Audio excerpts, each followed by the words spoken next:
안녕하십니까. 박형칠의 노화방주 방송을 시작하겠습니다. 오늘은 십계명의 요지가 무엇인가에 대한 진리를 전하고자 합니다. 십계명, 십계명은 중생한 자들, 즉 하나님의 백성들의 생활법도입니다.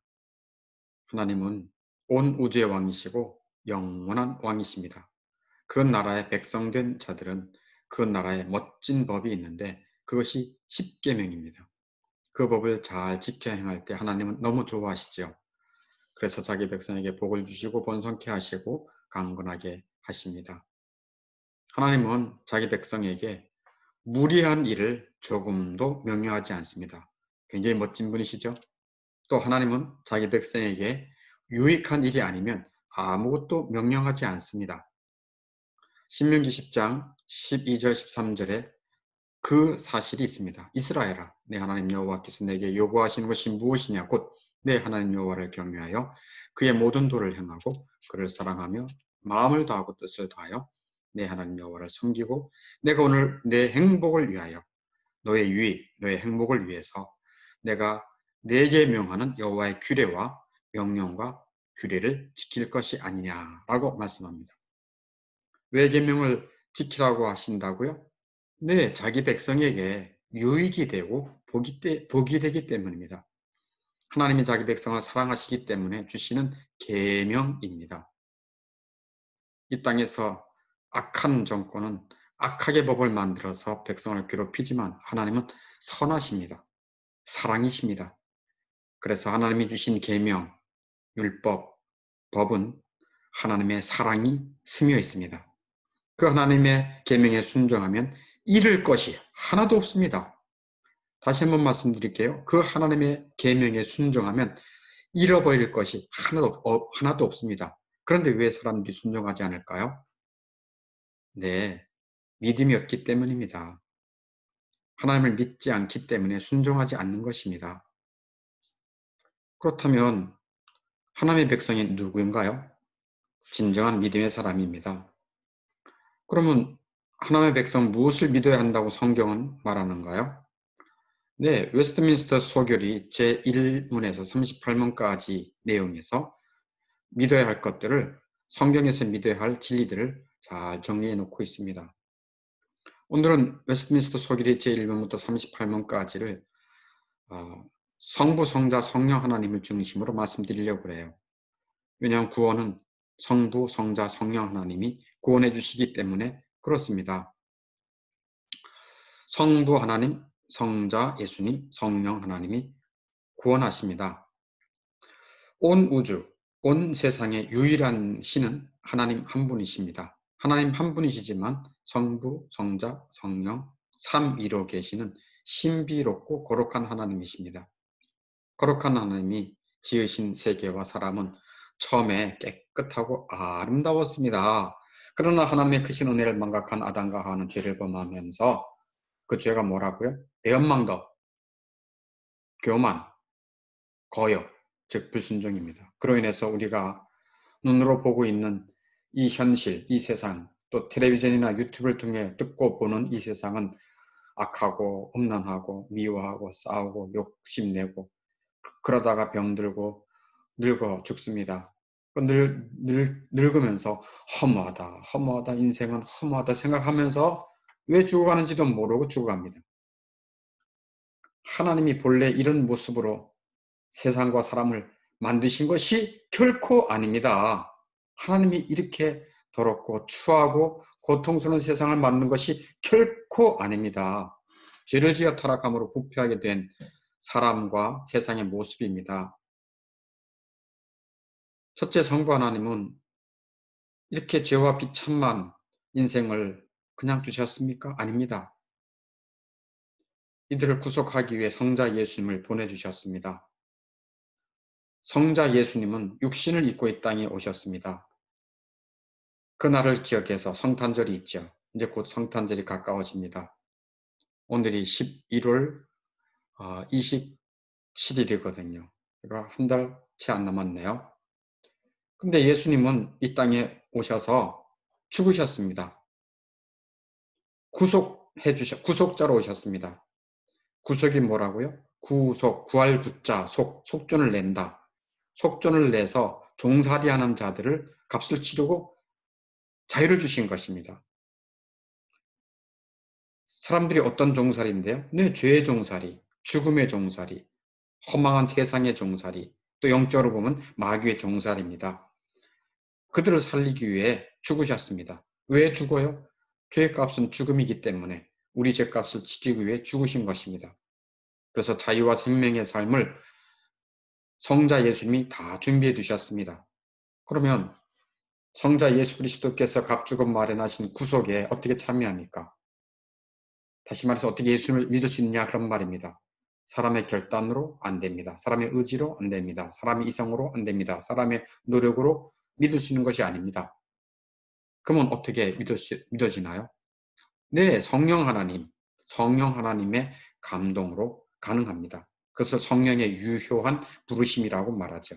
성령의 유효한 부르심은 교회를 다니는 중, 진리의 말씀 듣는 중, 설교를 듣는 중, 성경 말씀을 배우는 중에 성령께서 그 심령을 거듭나게 하셔서, 즉 거룩하게 하셔서 구속주 그리스도를 믿는 믿음으로 인도해 주십니다.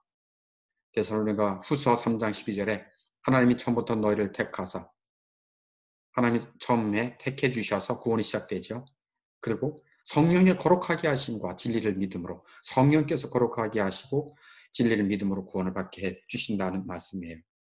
이렇게 진정한 믿음의 사람들을 위해 하나님은 거룩한 법, 생활 법도를 주셨는데 그것이 도덕법, 십계명입니다.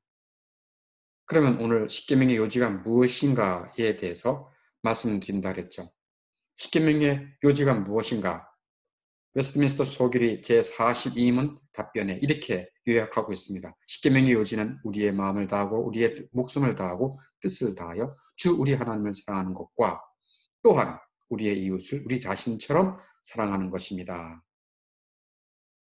이렇게 십계명의 요지를 정리해놨습니다. 이 정리된 내용은 사실 마태복음 22장 37절에서 40절까지 주 예수 그리스도께서 정리해 놓으신 말씀입니다. 예수님 참 멋지지 않으세요? 성경의 내용을, 십계명의 내용이 이렇게 딱 하나님 사랑, 이웃 사랑으로 아주 핵심적으로 정리해 놓고 있기 때문에 그렇습니다. 이 십계명은 하나님의 성품과 관련되어 있습니다. 계명 하나하나에 하나님의 사랑이 녹아 있습니다. 그런 면에서 사랑은 신앙의 핵심입니다. 또 사랑은 은혜의 여왕이라고도 말할 수 있습니다. 신앙의 핵심이기 때문에 진정한 그리스도인의 모습은 사랑입니다.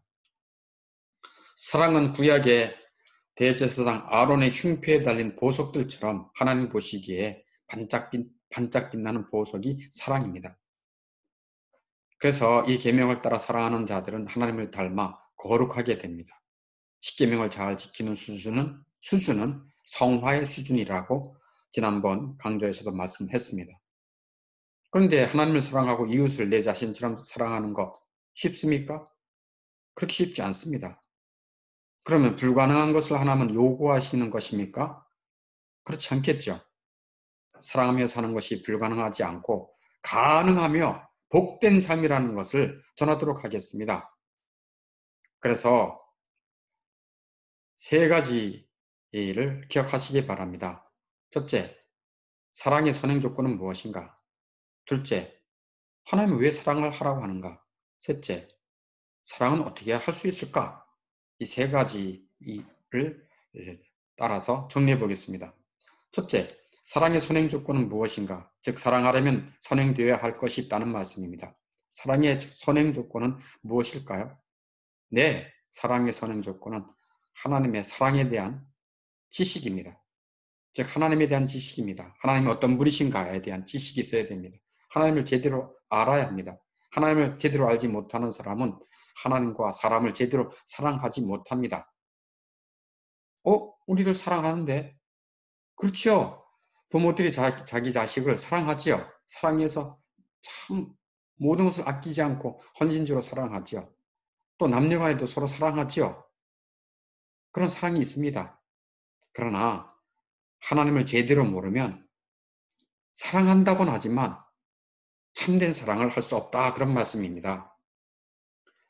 지식의 태양이 지고 나면, 즉 태양이 지고 나면 캄캄해지고 싸늘해지듯이 지식의 태양이 지고 나면 사랑에 대해서 캄캄해지고 싸늘해집니다.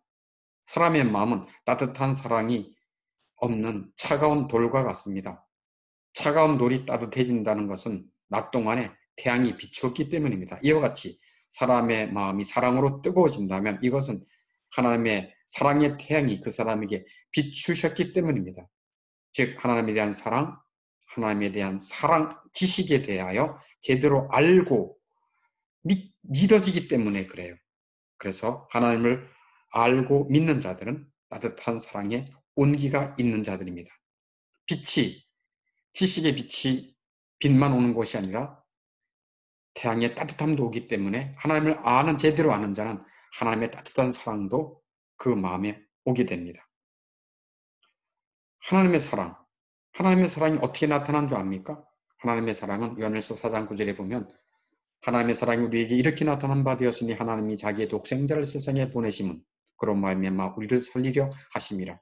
하나님의 사랑이 어떻게 나타난 바 되었다고 말합니까? 자기의 독생자 하나밖에 없는 예수를 이 세상에 우리를 살리기 위해, 즉 우리를 구원하기에 보내주신 것이 사랑이다. 가장 귀한 아들 예수님을 우리를 위해 내어주신 그것이 사랑이라고 말씀하고 있습니다. 비참한 인생을 살리시려는 하나님의 사랑은 언제부터 있은 줄 압니까? 이것도 참 놀랍습니다. 에베소 1장 4절에 보니까 창세전에 그리스도 안에서 우리를 택하사 우리로 사랑 안에서 창세전, 영원 전부터 하나님은 자기가 택한 자들, 자기가 구원할 자들을 사랑하셨다라고 말합니다. 참으로 신비하고 놀라운 사랑입니다. 그래서 그런 노래가 있어요. 저는 그때 뭣도 모르고 불렀지만 하나님의 사랑 신비하고 놀라워, 하나님의 사랑 신비하고 놀라워, 그런 노래입니다. 하나님은 그 사랑하는 자들을 그리스도에게 주셨어요. 하나님이 영원 전부터 사랑하는 자들을 그리스도에게 주셨습니다. 그리고 그리스도는 자기 사람들을 목숨을 주시기까지 사랑했습니다. 그리스도의 십자가의 사랑과 하나님의 창세전부터의 사랑을 어떻게 알 수 있는가? 우리가 그것을 깨달을 수도 없고 상상할 수도 없습니다. 근데 그 사랑을 어떻게 알 수 있는가? 네, 성령 하나님의 감동으로 가능합니다. 로마서 5장 5절에 우리에게 주신 성령으로 말미암아 하나님의 사랑이 우리 마음에 부음바 됨이니, 성령으로 말미암아 하나님의 사랑이 우리에게 이렇게 부음받은 것을 알게 된다는 것입니다. 성령의 감동으로 하나님의 사랑과 그리스도의 십자가의 사랑에 눈이 열리고 마음이 뜨거워질 수밖에 없다는 것입니다. 하나님의 사랑은 왜 그렇게 감격할 수밖에 없는가? 우리가 죄인 되었을 때, 하나님에 대해서 원수짓을 행할 때, 우리가 죄를 범하고 오만방자하게 있을 때 그 하나님의 사랑은 찾아온 것입니다. 아무런 가치도 자격도 준비도 없었을 때 하나님은 죄인인 나를 사랑한 것입니다. 로마서 5장 8절에 그 진리를 밝히고 있습니다. 우리가 아직 죄인 되었을 때에, 그리스도께서 우리를 위하여 죽으심으로 하나님께서 우리에 대한 자기 사랑을 확증하셨느냐, 확실히 보여주셨다고 말씀하고 있습니다. 그러니 이 하나님의 무조건적인 사랑, 이 기가 막힌 놀라운 사랑에 눈이 열리고 그 사랑을 믿는 자들은 하나님의 사랑에 감복하여 하나님을 사랑하지 않을 수가 없습니다. 하나님의 사랑에 대한 선행 조건이 무엇인가요? 네, 하나님에 대한 지식, 하나님에 대한 사랑을 알고 믿는 자들입니다. 그 자들은 하나님에 대해서 알고 하나님의 따뜻한 사랑이 내 마음을 덮여줬기 때문에 사랑할 수 있게 된다라는 말씀이에요. 두 번째, 하나님은 사랑을 왜 하라고 하시는가? 마음을 다해, 목숨을 다해 주 하나님, 주 너의 하나님을 사랑해라. 그리고 이웃을 내 몸처럼 사랑해라. 왜 사랑하라고 하시나요? 왜 이렇게 요구하시나요? 무슨 까닭에 하나님은 우리 목숨 바쳐 하나님을 사랑하라고 하시나요?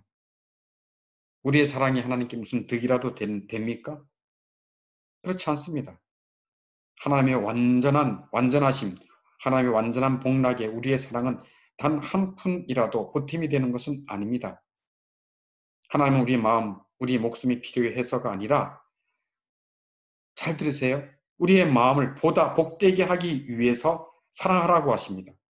하나님이 사랑하시는 자들의 마음을 복되게 하기 위해서 사랑하라라고 말합니다. 하나님을 사랑하면 우리에게 유익이 엄청납니다. 우리가 손해보라고 하나님이 사랑을 요구하지 않습니다. 하나님을 사랑하면 그는 모든 풍성, 모든 영광, 모든 존귀로 우리를 이롭게 할 것입니다. 하나님을 사랑하면 그 마음이 복되고 그 심령에 하늘의 평강으로 채워주십니다. 더 나아가 사랑하는 마음에 거룩한 옷을 입혀주고 사랑하는 성도의 머리에 생명의 면류관까지 씌워주십니다. 십계명을 지키는 것은 하나님을 사랑하는 명백한 증거이기 때문에 하나님은 더욱더 사랑의 불꽃으로 그 마음을 뜨겁게 하십니다. 요한복음 14장 21절에 나의 계명을 지키는 자라야 나를 사랑하는 자다. 나의 계명을 지키는 자라야 나를 사랑하는 자다. 십계명을 지키는 것은 하나님을 사랑하는 명백한 증거가 됩니다. 그리고 나를 사랑하는 자는 내 아버지께 사랑을 받을 것이 성부 하나님의 사랑도 받을 것고 나도 그를 사랑하여 그에게 나를 나타내리라. 그리스도와 친밀한 교제, 친밀한 사랑이 더 깊어진다는 얘기입니다. 두 번째, 왜 사랑하라고 하신다고요? 네, 우리의 마음을 복되게 하기 위해서 그렇습니다. 세 번째, 그러면 사랑을 어떻게 할 수 있을까요? 하나님을 사랑하며 이웃을 어떻게 사랑할 수 있을까요? 궁금하시죠? 세 가지 간단하게 좀 말씀드리려고 합니다. 첫째, 진리의 말씀, 진리의 설교를 들으라는 것입니다. 믿음은 들음에서 나듯이 사랑도 들음에서 납니다. 진리의 말씀은 하나님의 사랑이 가득하기 때문에 그 진리의 말씀, 진리의 설교를 들으면 사랑이 날 수 있습니다. 이 유튜브 진리 강좌를 듣는 여러분들 참 복됩니다. 계속 들을 수 있기를 바랍니다. 그래서 어떻게 사랑할 수 있는가? 첫째, 진리의 말씀, 진리의 설교를 들으라는 것입니다. 두 번째, 하나님의 사랑을 달라고 기도하라는 것입니다. 뭘 달라고요? 내 사랑을 달라고. 저는 사랑이 없으니 하나님은 사랑이시지 않습니까? 그러니 사랑을 주십시오 라고 기도하라는 것입니다. 솔로몬이 하나님께 지혜를 구한 일이 하나님께 기쁨이 되었습니다. 그러므로 사랑을 구하는 기도는 하나님을 기쁘시게 하여 사랑을 부어주실 것이 확실합니다. 나의 잔을 높이 듭니다. 사랑을 넘치게 해주십시오 하고 기도하라는 것입니다. 하나님의 사랑이 부어져야 그 잔이 넘쳐서 이웃 사랑으로 흐르게 되는 것입니다.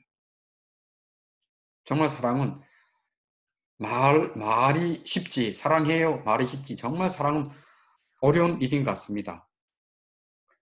사랑에 대한 지침서가 잠언에 많이 있는데 사랑이 어떤 것이 사랑인가?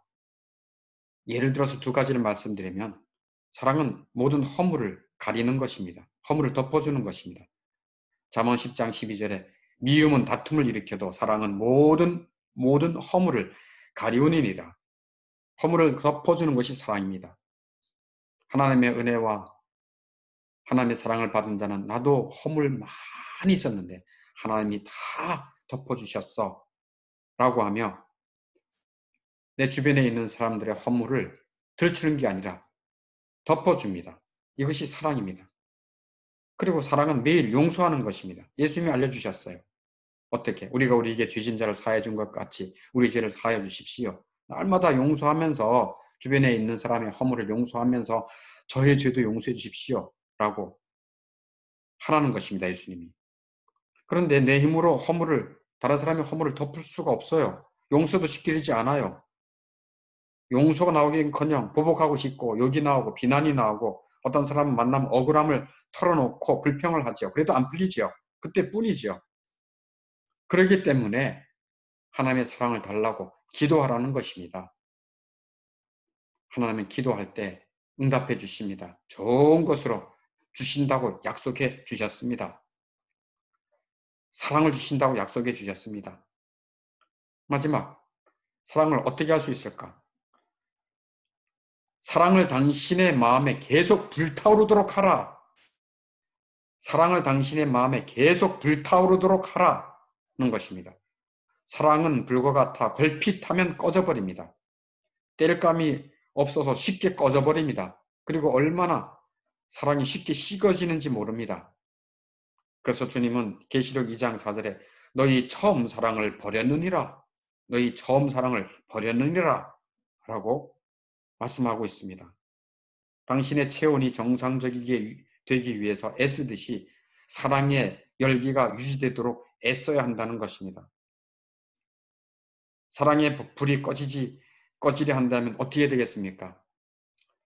여기 벽난로, 정말 멋진 벽난로. 그래서 온 방과 온 사람을, 여기 있는 사람을 따뜻하게 해준 이 벽난로 있지요.